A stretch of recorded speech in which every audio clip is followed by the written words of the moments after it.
வணக்கம். சற்று முன் கிடைக்கப்பெற்ற மிக மிக முக்கியமான செய்தி ஒன்று வெளியாகி உள்ளது. ஸ்டாலின் முகத்தில் கரியை பூசிய காங்கிரஸ்.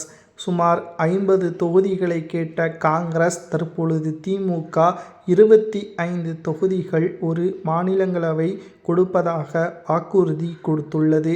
ஆனால் எங்களுக்கு 35 தொகுதிகளுக்கு மேல் தர வேண்டும், இல்லையென்றால் கூட்டணி பேச்சுவார்த்தை தாமதம் ஏற்படலாம் அல்லது திமுகவின் கூட்டணியிலிருந்து காங்கிரஸ் வெளியேறக்கூடிய சூழலும் உருவாகும் என்று காங்கிரஸ் கட்சியின் மிக முக்கியமான தலைவர் தெரிவித்துள்ளது. ஸ்டாலின் அவர்களது மூஞ்சில் கரியை பூசும் விதமாக மாறிவிட்டதாக சமூக வலைதளங்களில் கருத்துக்களை நம்மால் பார்க்க முடிகிறது. 2026 சட்டசபை தேர்தல் அரசியல் களத்தில் ஒரு திருப்பு முனையாக மாறக்கூடிய தேர்தல். இந்த தேர்தலில் நிச்சயம் திமுக வெற்றியடைய வேண்டும் என்ற கட்டாயத்தில் இருக்கக்கூடிய காரணத்தினால் ஸ்டாலின் அவர்கள் கச்சிதமாக கூட்டணியை பலப்படுத்த வேண்டும். மேலும் 20ற்கு மேற்பட்ட கட்சிகள் கூட்டணியில் சேர்ந்து வருவதால் ஸ்டாலின் அவர்களுக்கு இது நன்மையாக தெரியலாம். ஆனால் களத்தில் இதுவே இவர்களுக்கு பாதகமாகவே மாறக்கூடும். பணத்திற்காகவும் தொகுதிகளையும் திமுக மற்ற கட்சிகளுக்கு கொடுத்து வருகிறது.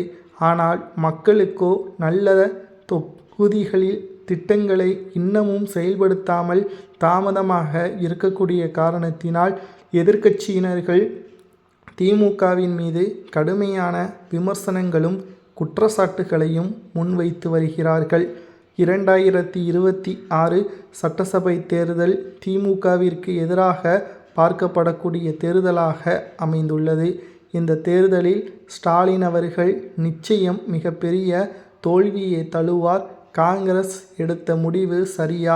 திமுகவுடன் கூட்டணி பேச்சுவார்த்தை நிச்சயம் வெற்றி பெறாது என்று காங்கிரஸ் கட்சியின் மிக முக்கியமான தலைவர்கள் ஸ்டாலினுக்கு எதிராக பேசுவது சரியா?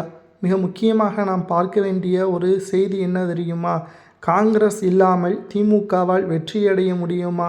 20 தொகுதிகளுடன் கூட்டணி வைத்தாலும் காங்கிரஸின் ஆதரவு இல்லாமல் திமுக ஆளுங்கட்சியாக வர முடியாது என்று காங்கிரஸ் விமர்சனம் செய்து வருகிறது. இது உண்மைதானா? மேலும் திமுகவின் கூட்டணியில் இருக்கின்ற காங்கிரஸ் கூட்டணியிலிருந்து வெளியேறினால் தாவேகாவில் மட்டும்தான் இணையும். ஏனென்றால் அதிமுகவில் பாஜக கூட்டணி வைத்திருப்பதால் தமிழக வெற்றி கழகத்தில் கூட்டணி வைக்கக்கூடிய ஒரு சூழலை உருவாக்கினால் நிச்சயம் பாதிப்பு ஏற்படும்.